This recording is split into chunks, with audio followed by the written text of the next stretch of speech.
Hi everyone, my name is Shauna in case you don't know, and welcome back to another video. So I was not intending to film another haul video anytime soon.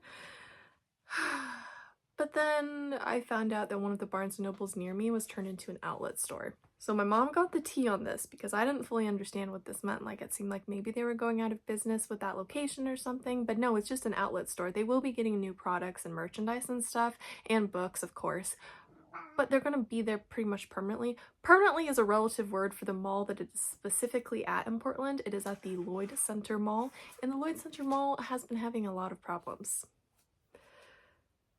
Yeah, it is essentially a dead mall. There isn't really much there beyond an ice skating rink, and the ice skating rink is not the greatest. There's a Barnes & Noble that's now an outlet store. There's a new Star Wars store, which seems pretty cool. I checked it out today briefly. And yeah, it's also a pretty sketch area of Portland. It's one of the sketchier areas that malls are in Portland, I'd say. I feel like I'm not doing good advertising for this Barnes & Noble outlet store by like being like, yeah, this mall's so sketchy. Anyways, enough of that. Let's get into the stuff that I got. So I did a couple chores, so my mom owes me some money, so she bought a couple things in here, and now we're calling it even. And then I bought myself stuff. The total of the things that I got was like 38 something. I don't know why I hit email receipt. My Barnes & Noble email is registered to my dad, so I don't have the exact prices of these things. But basically everything that I bought qualifies under books, and there's toys and gifts. Toys and gifts were 50% off, and some of these are pretty banged up, but like it was so cheap that I was like, might as well. And then books were 40% off.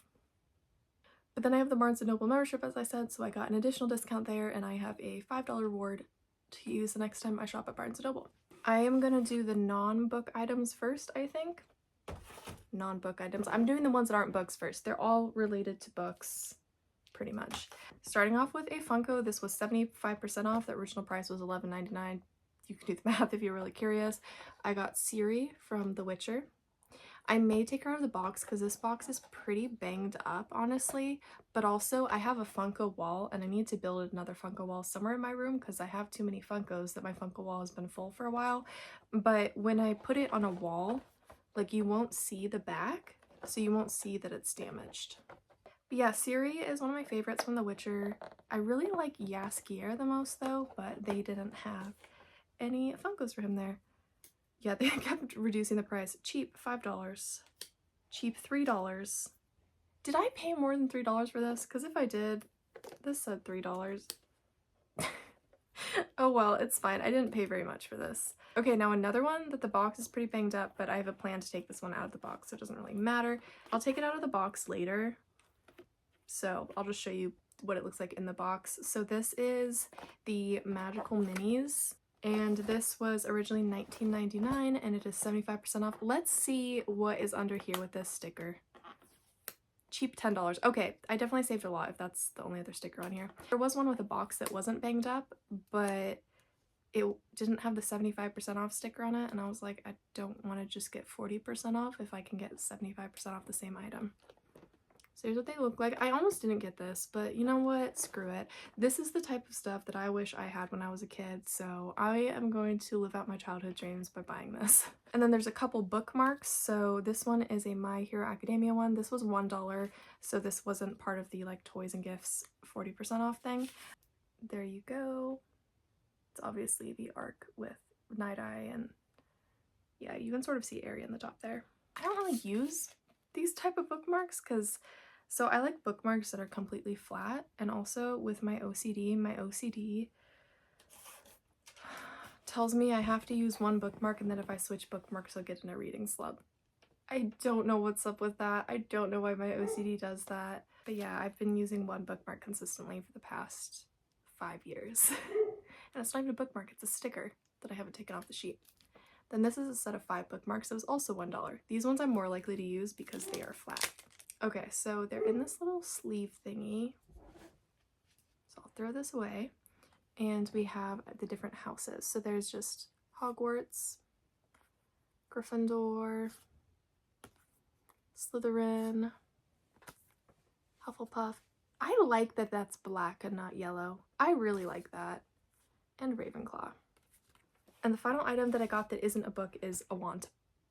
So I wanted a wand. I knew I wanted a wand because they have wands there, and I got really excited. And I was looking between Umbridge or Lockhart, and I was like, I'd probably just do Umbridge. Like, Lockhart's wand looks really pretty. I'm not a big fan of him. I'm not a big fan of Umbridge either, but I like her better than Lockhart, right? But I want to collect all the wands eventually. I don't know if I'll ever do it, but like, I was like, I'll get one of those. And then these ones were differently shaped. And I was like, what are these? Like, I thought I don't know. I thought they were maybe like mystery wands at first. Guess what these are?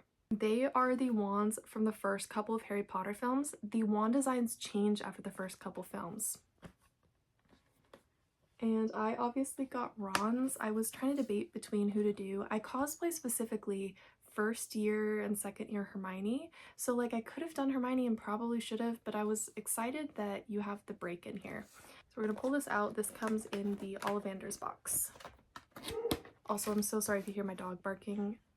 She gets really lonely at night and she can't make it up the stairs, so she'll bark downstairs and then we have to go down every once in a while to go check on her. It sounds like my mom's taking care of it right now.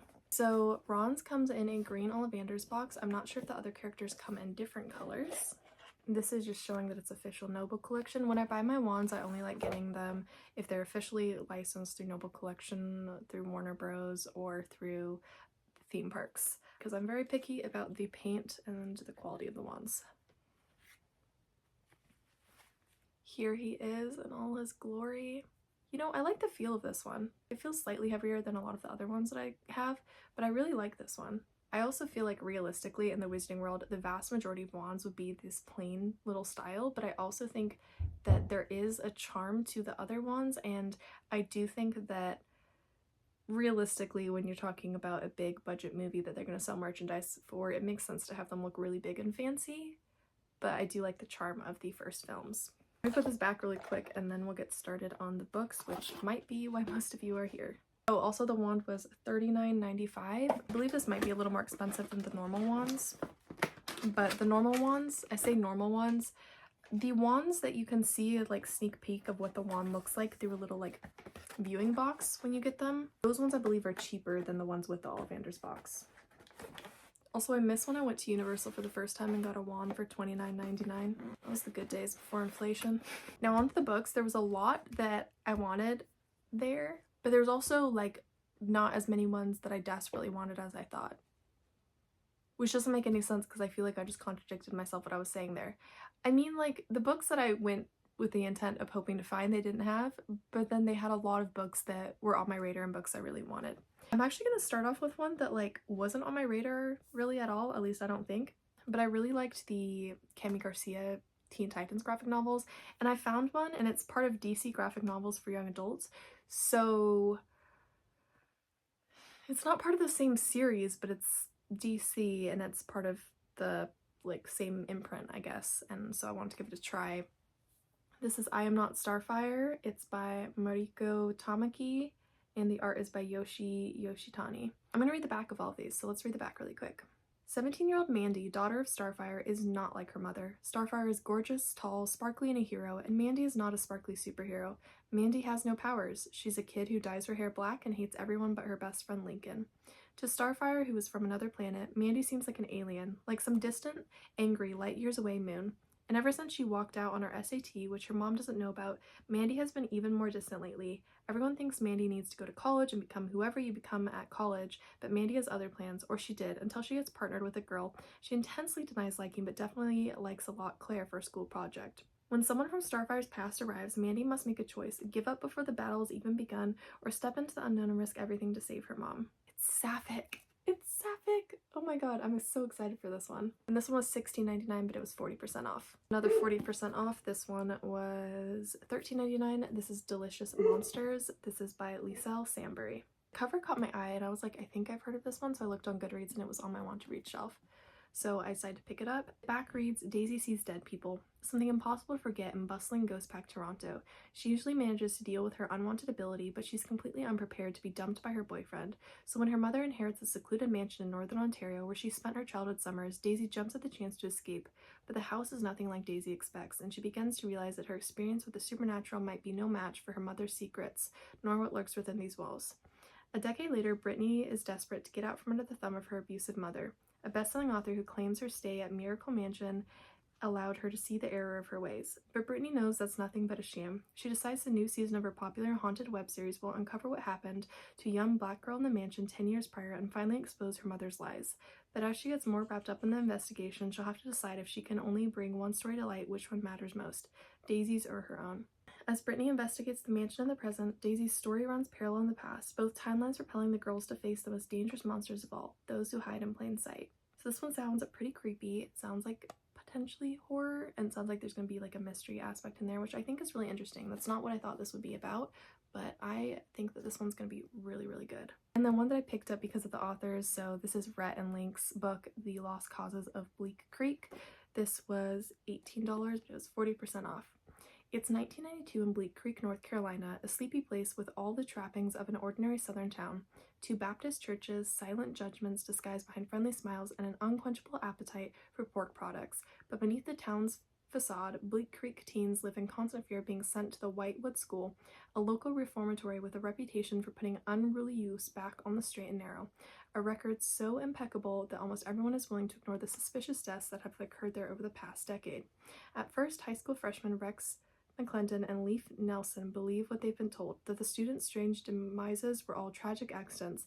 When the shoot for their low-budget horror masterpiece, Polterdog, goes horribly awry and their best friend, Alicia Boykins, is sent to Whitewood as punishment, Rex and Leif are forced to question everything they know about their quiet hometown and its cherished school for delinquents. Eager to rescue their friend, Rex and Leif team up with recent NYU Film School graduate Janine Blitzstein to piece together the unsettling truth of the school and its mysterious founder, Wayne Whitewood. What they find will leave them battling an evil beyond their wildest imaginations, one that will shake Bleak Creek to its core. So it seems like, obviously, Rex and Leif are Rhett and Link, which I think will be interesting. I don't know about the other names. Like, they could be based on real people, but I was also reading it and I'm like, I'm worried these names are going to pull me out of the story. But it sounds like a young adult mystery, which I'm very interested in. And then I picked up Icebreaker by A.L. Graziade. I don't know if I said the author's name right. This was $12.99, but it was of course 40% off. 17-year-old Mickey James III is a college freshman, a brother to 5 sisters, and a hockey legacy. With a father and a grandfather who have gone down in NHL history, Mickey is almost guaranteed the league's top draft spot. The only person standing in his way is Jason Caulfield, a contender for the #1 spot and Mickey's infuriating and infuriatingly attractive teammate. When rivalry turns into something more, Mickey will have to decide what he really wants and what he's willing to risk for it. This is a story about falling in love, finding your team on and off the ice, and choosing your own path. So yeah, this is one that I've heard a lot about. It's super hyped and I'm excited to read it. And the final 2 are manga. So I'm in the middle of a bunch of manga series right now, and they didn't have the next ones I needed in all the series that I was reading, so I picked up 2 manga that are the first in series for me, but they're ones I've been wanting to read for a while. Let's talk about this one first. Bungo Stray Dogs Book 1. The story is by Kafka Azagiri, and the art is by Sango Harukawa. This was $13, 40% off, of course. It says, ejected from the orphanage that had been his home, a despairing boy with no prospects in life named Atushi Nakajima rescues a peculiar man from a suicide attempt. Osamu Dazai. I feel like I really butchered their names. I'm so sorry. It turns out that Dazai is part of an armed detective agency staffed by individuals whose supernatural powers take on a literary bent. When Nakajima is engaged by Dazai and his associate Kunikita to hunt down a man-eating tiger terrorizing the region, little does Nakajima suspect that the encounter will transform his life forever. See, the reason why I haven't read this one or like gotten involved in Bungo Stray Dogs sooner is because I knew the suicide attempt was like a thing, and I'm very cautious about what books I read and media I consume with that, because that is a personal trigger for mine depending on how my mental health's doing. Yeah, there's a few triggers that I have where it's like it depends on how my mental health's doing. So sometimes like when I'm at my best, like it's not triggering for me, and sometimes when I'm at like middle ground or really low, it'll be triggering for me. So I'm excited to finally get into this one, and people cosplay from it all the time. So knowing me, I'll probably cosplay from it at some point if I end up liking it. Even if I don't end up liking it, if I even like one character, I still might cosplay from it. I've cosplayed from medias before that I don't like simply because I adore a character in the media. And then Black Clover, the story and art is by Yuki Tabata. This was $9.99, but it was 40% off, of course. It says, Asta is a young boy who dreams of becoming the greatest mage in the kingdom. Only one problem, he can't use any magic. Luckily for Asta, he receives the incredibly rare 5-leaf clover grimoire that gives him the power of anti-magic. Can someone who can't use magic really become the Wizard King? One thing's for sure, Asta will never give up. The quality may have changed because I'm filming on Snapchat right now because I ran out of phone storage. The back of this volume reminds me of like My Hero Academia, but if it was set in like a high fantasy world with like mages and stuff instead of heroes. I don't know if that will be the case, but that's the vibe that I'm getting, so hopefully y'all like it. I need to quickly end this because obviously I don't have phone storage, but I hope all of you enjoyed this video. If you did, feel free to give it a thumbs up and subscribe to me if you haven't already. If you live in the Portland metro area, I highly recommend going to the outlet store at Lloyd Center if you want some really good deals on merchandise. There was still tons of anime figures left when I went there, and they're gonna get restocked with stuff at some point, so it's not like you have to rush there immediately. Like, there will be stock available pretty much all the time that it's open. There was a pretty good selection of books. Definitely a lot of the more popular books weren't there, especially when it comes to fantasy. The fantasy section was very lacking because so many of them were gone, but there was a ton of stuff there, so I really recommend going if you live in the Portland metro area. I hope all of you are having a great week, and I'll see all of you in my next video. Until next time, goodbye!